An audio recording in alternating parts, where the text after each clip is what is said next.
des leviers d'action pour pouvoir aménager l'environnement. On va commencer par une liste. Bon, elle n'est pas exhaustive, mais elle donne quand même un certain nombre d'indications. Moi, j'appelle ça la checklist. Quand on a un problème, on peut se dire est-ce que ça vient de ça, ou de tout en même temps, d'ailleurs.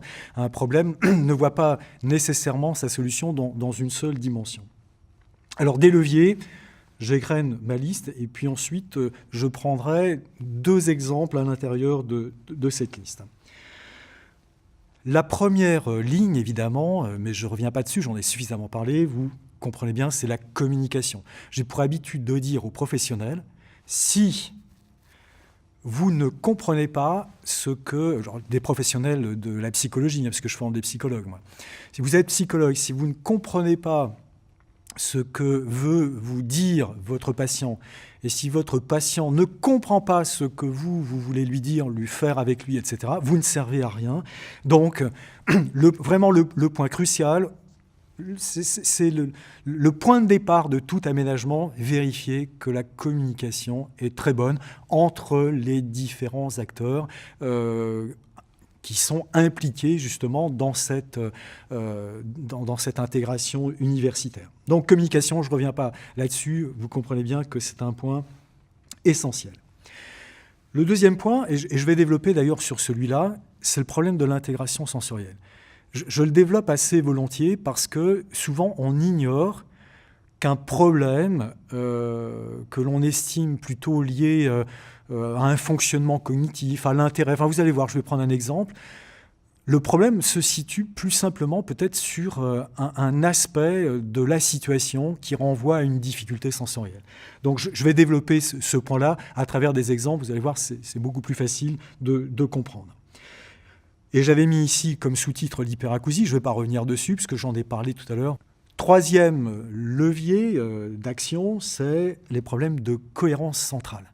Alors ça aussi, je vais le développer, vous allez voir, c'est tellement présent dans le quotidien qu'on ne peut pas négliger cette dimension. C'est tellement présent dans le quotidien car en effet, une situation a véritablement une signification que dans l'ensemble de ses constituants, d'une part, mais aussi ce qu'on est capable d'aller chercher dans sa mémoire sur ce que l'on sait, aller chercher dans sa mémoire sur les actions qu'on a déjà vécues, voire dans sa mémoire sur des projets qu'on peut avoir. Mais bon, cohérence centrale, à nouveau, je vais prendre un exemple, vous allez voir à quel point c'est crucial dans le fonctionnement quotidien.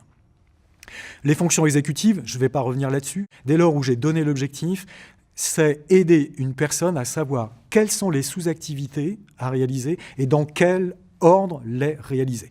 Si en plus de ça je ne l'ai pas encore dit, on le fait sous l'aspect visuel, c'est une dimension plutôt facilitante pour les personnes autistes, c'est un premier avantage. Le deuxième avantage, c'est que si on a mis visuellement, par écrit éventuellement, eh bien, c'est une consigne qui reste, à laquelle on peut se référer à n'importe quel moment. Donc, un des problèmes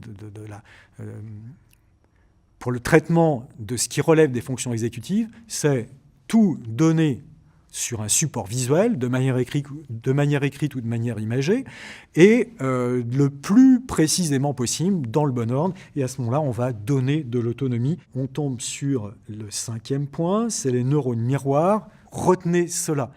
Nous avons dans notre cerveau des parties, des neurones qui ont ce double fonctionnement. Ils s'activent quand on a réalisé nous-mêmes une action, mais ils s'activent aussi quand on voit quelqu'un réaliser cette action. Et c'est notamment à travers ce fonctionnement en miroir, d'où les neurones miroirs, qu'on arrive par exemple à comprendre qu'une personne est en difficulté, comprendre qu'une personne est en colère, comprendre qu'une personne souffre parce qu'elle est tombée et qu'elle s'est fait mal, etc., etc. Bien. Et les neurones miroirs ont aussi une autre responsabilité, mais là je n'aurai pas le temps de le développer, c'est une aide à l'anticipation des actions par la compréhension globalement de la situation. Autre point qui me semble fondamental, c'est toujours dans la checklist. J'ai un problème, est-ce que ça ne pourrait pas relever aussi de la théorie de l'esprit? Retenez néanmoins que c'est bien cette capacité à inférer l'état d'esprit de l'autre, c'est-à-dire ce que pense l'autre, et ce qu'on pense aussi dans certaines situations, à partir de son attitude, de son expression faciale, de ce qu'il vient de dire, de l'histoire de cette personne que l'on connaît, etc. Donc, théorie de l'esprit, c'est vraiment une source pour fabriquer de la signification dans les situations sociales. Dernier point dans ma checklist, là aussi, je n'aurai pas le temps de le développer, c'est la mémoire, séparer ce qu'on appelle la mémoire de travail et la mémoire à long terme. Il y a aussi des problèmes d'attention, il y a des problèmes aussi d'apprentissage implicite. En tout cas, il faut penser à ça, car de manière paradoxale, et c'est assez général, les personnes autistes ont ce qu'on appelle une mémoire, je vais dire, hétérogène. C'est-à-dire qu'ils sont capables d'avoir une mémoire quasi sans faute dans un domaine, et puis dans un autre domaine, parfois pas si éloigné, eh bien, on a l'impression que cette mémoire ne fonctionne pas du tout. Je connaissais un jeune qui retenait, mais d'entrée, n'importe quelle adresse et numéro de téléphone des personnes qu'il côtoyait, mais qui a passé des heures et des heures et des heures à apprendre les tables de multiplication.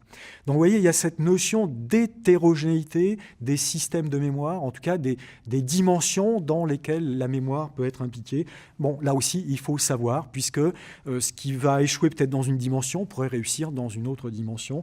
Si on sait que ça fonctionne comme ça, on peut, à ce moment-là, je ne sais pas, arranger la nature de présentation de ces cours.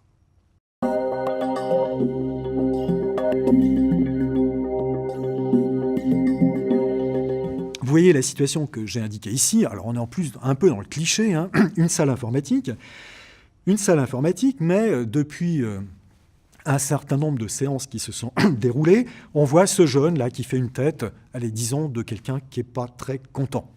Si vous avez une lecture des expressions faciales, vous serez d'accord avec moi pour dire que ce jeune homme n'est pas vraiment content. Alors l'équipe se réunit, essaie de savoir pourquoi. Alors non seulement il n'est pas content, mais il fait du bruit, il sort, il revient. Enfin, en gros, il est très perturbant. Et l'équipe se réunit pour dire c'est un problème, il faudrait qu'on fasse quelque chose. Et l'interprétation, la directe, mais c'est normal, ce que je dis n'est pas polémique, nous faisons tous ça. Moi aussi, je fais de l'attribution causale qui souvent est fausse et erronée. Donc en tout cas, à partir de la lecture de la situation qui est présentée là, ici, eh bien, l'équipe pédagogique dit il n'aime pas l'informatique. C'est évident, parce que vu ce qu'il y fait, il n'aime pas l'informatique. Alors l'équipe se réunit, puis elle dit voilà, j'ai mis ici, ça s'est déroulé tout seul, passons-le à une autre option. On pourrait par exemple lui proposer Histoire de l'art. Le jeune en question va en effet dans le cours, là il se comporte en tout cas normalement, en tout cas il n'a pas ces comportements ennuyeux qu'il a en salle informatique. On se dit ça va beaucoup mieux, et on en conclut même, nous avions raison. On a bien fait de s'interroger sur les intérêts de ce jeune. L'informatique ne l'intéressait pas, on l'a passé à une autre option. Là, il n'a plus du tout les comportements problématiques. Ça montre bien qu'il n'aimait pas l'informatique. Bon, j'ai mis aussi une conclusion qui peut être éventuellement un peu ennuyeuse, c'est que du coup, le jeune ne fait plus du tout d'informatique. Or, le projet assez vague, mais le projet quand même professionnel qu'il avait, impliquait un minimum de compétences dans le domaine de l'informatique. Donc on l'a changé d'option, mais du coup, on peut s'interroger sur le devenir du projet professionnel.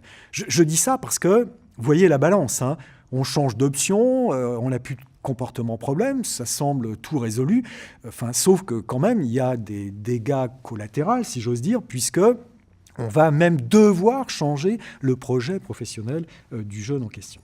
Quand on voit des comportements des autres, par exemple, mais aussi des situations, ce qui arrive, quelque chose est tombé, etc., quelque chose qui n'est pas conforme, en tout cas, à ce qu'on attendait, on se lance dans, en effet, ce qu'on appelle une attribution causale, c'est-à-dire qu'on essaie de trouver une cause. Mais dans l'attribution causale, globalement, on sait qu'il y a deux grandes options, elles ne sont pas exclusives par ailleurs, mais il y a une attribution qu'on appelle interne et une autre qu'on appelle externe. L'attribution interne, c'est le fait que je vois une personne, elle a un comportement, je me suis rendu compte de ce comportement parce que ce n'est pas vraiment celui que j'attendais. Là, en l'occurrence, le comportement du jeune dans la salle informatique. Il n'est pas comme les autres, il n'a pas le comportement qu'on attend de lui, donc je fais de l'attribution causale. C'est-à-dire, pourquoi a-t-il ce comportement-là ? Je pourrais avoir une attribution interne. c'est exactement ce qui s'est produit. On en a déduit qu'il n'aimait pas l'informatique. C'est bien interne, c'est propre à l'individu. Il n'aime pas l'informatique. On le change d'ailleurs et on voit que ça va mieux. Ça montre bien que la raison était interne. Mais il y a aussi une autre voie possible, c'est l'attribution externe. Et cette fois-ci, on explique le comportement non pas par l'une des caractéristiques de la personne, mais par une caractéristique de l'environnement. Donc vous voyez bien qu'on alterne généralement entre ces deux explications. On fait de l'attribution causale aussi d'ailleurs à propos de ses propres comportements. J'ai mis notamment que ça dépend aussi d'une partie de la situation. J'en ai mis deux concepts, deux termes qui sont aussi parfois intéressants pour comprendre les attributions que l'on fait. C'est ce qu'on appelle la distinctivité, d'une part, et d'un autre côté, de l'aspect du consensus. Alors, la distinctivité, en effet, on peut considérer que c'est distinctif quand la personne produit rarement le comportement, rarement ou très fréquemment. Si la personne produit très souvent le comportement, on aura plutôt tendance à faire de l'attribution interne. C'est bien parce que c'est lui qui le fait comme ça.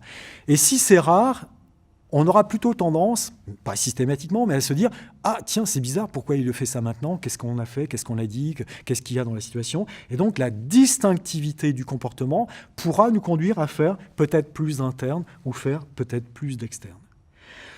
Le deuxième élément qui nous conduit vers l'une ou l'autre de ces deux possibilités, c'est le consensus. Alors, le consensus, c'est quoi? C'est soit la personne est la seule à avoir ce comportement-là, soit au contraire, elle a un comportement, bon, on sait qu'il est bizarre, mais on sait que dans ces circonstances, pas mal d'autres personnes ont aussi exactement ce comportement inhabituel.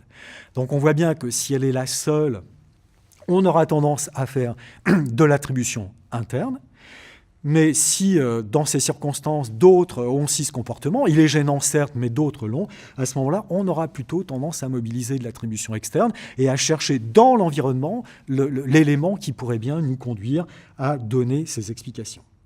Bien, alors quand on croise cet aspect-là avec l'exemple que je viens de donner, vous voyez bien qu'il y a un comportement, il est problématique, ce jeune est le seul à le faire, on n'a pas remarqué qu'il le faisait ailleurs, donc c'est distinctivité, hein, puisque ce comportement, la personne l'a pas ailleurs, rarement ailleurs, donc il est spécifique. Et il n'y a pas de consensus puisque les autres n'ont pas ce comportement-là. Donc on voit bien que tout est fait ici pour tomber dans le processus d'attribution causale interne. Pourrait-il aussi être externe?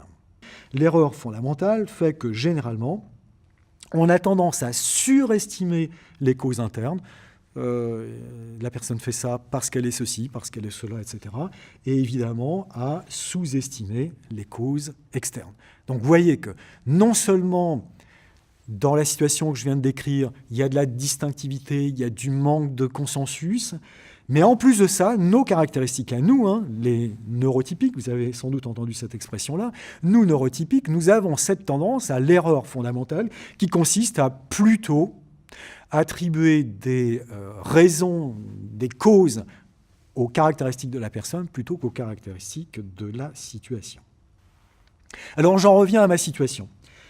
Peut-être n'aimait-il pas l'informatique, mais on peut, dans le cadre du sensoriel, mobiliser d'autres explications, et j'en ai pris quelques-unes. Une relativement probable, car assez fréquente, c'est ce qu'entraînent les éclairages dans les lieux, hein, dans les salles. Avec deux possibilités. J'ai une de mes collègues ici qui vient d'être diagnostiquée, autiste avec haut fonctionnement, haut potentiel intellectuel. Elle ne supporte pas l'éclairage vraiment très blanc d'un néon. Et si elle reste sous cet éclairage pendant plus d'une demi-heure, elle va développer une migraine. C'est absolument certain. Mais pour d'autres, ce n'est pas la luminosité qui pose problème, c'est le son. Donc là, il se pourrait que dans la salle informatique, outre le bruit des machines, il y a un néon qui siffle, voire que personne d'autre n'entend parce que le jeune est hyperacousique, et qui va entraîner ce comportement. Ça n'a rien à voir avec l'absence d'intérêt pour l'informatique, ça a juste à voir avec un lieu dans lequel c'est absolument insupportable de rester. Le jeune autiste peut aussi se sentir agressé par la manière dont est habillé l'animateur, l'enseignant, l'éducateur, etc., parce que ça le bombarde. Vous savez que l'une des explications que donnent les autistes de haut niveau de fonctionnement, genre Asperger, sur l'absence de lecture, enfin de porter le regard sur le visage des personnes, c'est de dire, mais ça change tout le temps, il y a plein d'informations, moi ça m'envahit, je ne peux pas supporter ça. Et donc, en effet, dans certains cas, dans certains lieux où il y a beaucoup d'informations visuelles, ça devient franchement insupportable, ce qui pourrait être, voilà, ici le cas de l'habillement de la personne qui anime l'atelier informatique. Généralement, quand je montre cette photo, il y en a même qui commencent à se mettre en situation de quelque chose d'insupportable. Ça prouve d'ailleurs que ces personnes ont des neurones miroirs, hein. Donc, il se pourrait que, voilà, régulièrement la personne écrit au tableau et que ça fait un bruit absolument insupportable. C'est un problème d'intégration sensorielle, on est d'accord. Et il se pourrait bien que dans les circonstances là actuelles, la personne qui enseignait avait une voix absolument insupportable. Je prends tous les sens, hein. Là, vous voyez aussi une dimension, c'est l'odorat. Donc peut-être là aussi, c'est le déodorant, l'après-rasage, enfin, etc. Une odeur qui est absolument insupportable. Bon, là aussi, vous avez tous connu un lieu où vous êtes rentré, c'est tellement infect qu'on n'aspire qu'à une chose, c'est à en sortir. La différence entre vous, moi et les personnes autistes, c'est qu'on sort pour des choses, enfin des odeurs nauséabondes qui sont insupportables, mais ce qui est insupportable pour une personne autiste n'est pas forcément ce qui est insupportable pour vous. D'où cette prudence sur les interprétations que nous pouvons avoir. Et puis je remets l'interprétation que j'avais mise tout à l'heure. Il se peut aussi qu'on s'était trompé, qu'on avait dit probablement l'informatique ça va bien lui correspondre parce qu'il est comme ci, il est comme ça, et que ça ne l'intéresse pas vraiment. À travers cet exemple, je veux simplement attirer votre attention sur le fait qu'on assiste à un comportement dit problématique. Automatiquement, on essaie de savoir pourquoi. C'est important d'ailleurs de faire ça, puisqu'on va essayer de trouver des solutions.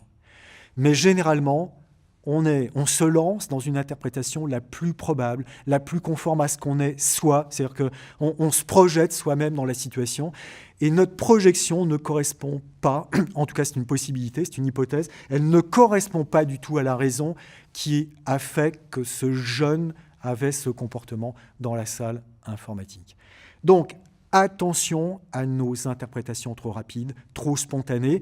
Prenons la liste que je vous ai présentée juste avant, cette checklist, et je la découle. Est-ce que c'est un problème de communication? Il ne comprend rien, les consignes ne sont pas claires. Est-ce que c'est un problème sensoriel? Est-ce que c'est un problème de fonction exécutive? On dit, bon, faites ça, mais on ne donne pas la procédure. Il y a tout un tas de raisons possibles. Dès lors où on se pose des questions, les plus variées possibles, et plus on a de chances de trouver une solution au problème.